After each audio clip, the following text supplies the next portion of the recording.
Math 1314, Tyler Junior College, 1.6 other types of equations. If you've watched the previous series of videos, you'll notice that I haven't put which video number this is out of the total. I think I want to stop doing that because I kind of boxed myself into a corner in the last series by saying that there were only 10 videos, but there was a little bit more than I wanted to say. So I'm going to refrain from saying video this out of this, so that I don't box myself into a corner again.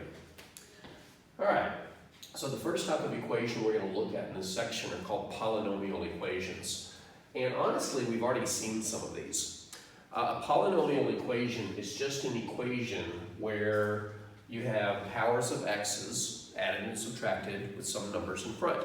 And those powers are whole numbers. So fourth power, third power, second power, first power, or constant terms. There's a more rigorous definition of a polynomial equation, but for now we'll just assume that we recognize one when we see one. Again, powers of x's as long as those powers are whole numbers. Okay, so let's take a look at this first one. Solve x to the third power plus 4x equals 5x to the second power plus 20. Can we use the quadratic formula on this? No. The quadratic formula is for equations whose highest power is x squared. This equation has a power of x cubed. You would say that this is a third degree equation because it's degree 3. Highest power is 3. So how can we solve this? Well, even though it's not a quadratic equation, we can solve it using a similar technique, just not the quadratic formula. We can solve these by factoring. And just to remind you, how to solve equations by factoring requires 4 steps. Step number 1 is to get the equation equal to 0. So get the equation equal to 0. Step number 2 is to factor completely. And in these examples, the words factor completely will hold a little bit more meaning because some of these problems may require more than one move to factor completely. Third step, set each factor equal to 0. And then your fourth step is to finish solving. So this is just like when it was a quadratic equation. The only difference is we now are no longer restricted to having just x squared as the highest power. That's going to create some issues when it comes to factoring. Same warning as I gave in the videos about solving quadratic equations by factoring. If your factoring skills are rusty or you need to review, I have a series of videos titled Factoring Review. I highly recommend checking them out. So let's start with this first equation. Well, first off, it's not equal to 0, so we need to fix that. But do we want to put everything on the left side or everything on the right side? I would use the same criteria as before. Do whatever you need to do to make sure the highest power ends up positive. Since the highest power is already positive, we're going to leave it there. And so we're going to put everything on the left side. That means everything on the right side is going to come over here and change signs. So since everything on the right side is currently positive, they will show up as negative when we move them to the left side. On top of that, as I move these terms over, I'm going to try to write the polynomial in standard form from highest power to lowest power.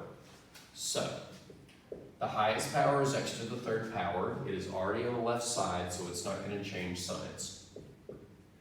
The next highest power is 5x squared. It is going to change sides, so it will change signs.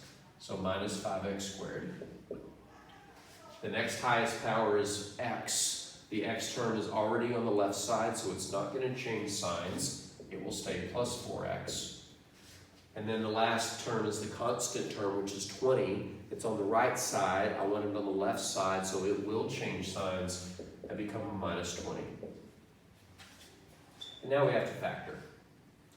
One of the techniques for factoring is called factoring by grouping. A suggestion for trying that is when the polynomial has 4 terms. Disclaimer though, 4 terms does not mean it is a grouping problem. 4 terms means it might be a grouping problem. A grouping problem basically works by splitting the polynomial in half, or into equal-sized groups, I should say, and then trying to factor out a greatest common factor from each group. In the first group, there's an x squared in common, so I can factor out an x squared, and that will leave an x minus 5. Part of the grouping factoring protocol is to keep track of the sign after the split. So we'll bring down the plus. And on the second group, I can factor out a greatest common factor of 4, and that will also leave an x minus 5. You can check both of these greatest common factors by redistributing, and it should take you back to the original problem. Now this isn't factored yet, because it's still an addition problem. However, look at both groups and notice that they have a larger common factor. In this case, x minus 5. So just like we pulled the common factor in front here, and just like we pulled the common factor in front here, we can now pull a larger common factor in front for the whole polynomial. We can factor an x minus 5 out. What will that leave? Well, that will literally leave everything else. X squared plus 4. And so the polynomial factors into x minus 5 times x squared plus 4. But is it completely factored? The answer is maybe. As long as there's a power left, factoring is still an option. Factoring basically separates variables so that the powers get lower. But can we factor x squared plus 4? If it were x squared minus 4, yes, it would be a difference of squares. But as x squared plus 4, it's a sum of squares, and a sum of squares 99% of the time is prime. Don't worry about the 1% of the time it's not. So in terms of step 2, we have factored completely, and so we can move to step 3, which is to set each factor equal to 0.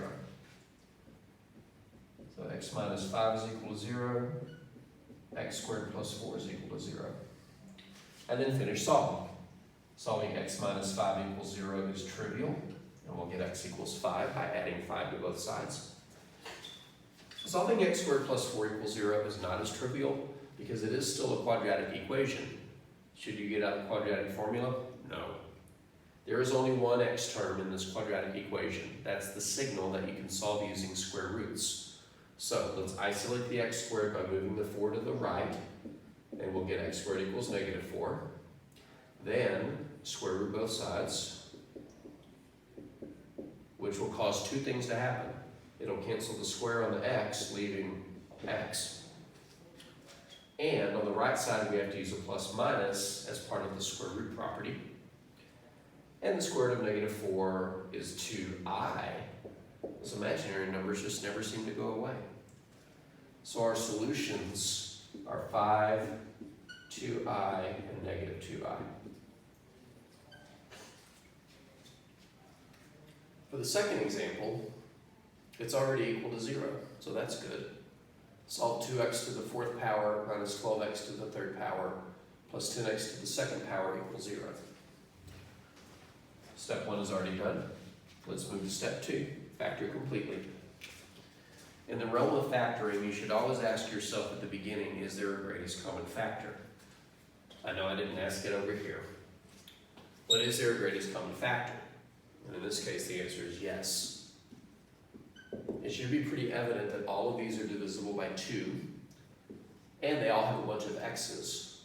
Now when it comes to greatest common factors and variables, you use the least power. In this case, x squared. So for each of these, I'm going to divide by 2 and remove 2 of its x's. 2x to the 4th will be left with an x squared. Minus 12x to the 3rd will be left with a 6x minus 6x. And positive 10x to the 2nd will be left with a positive 5. Excuse me.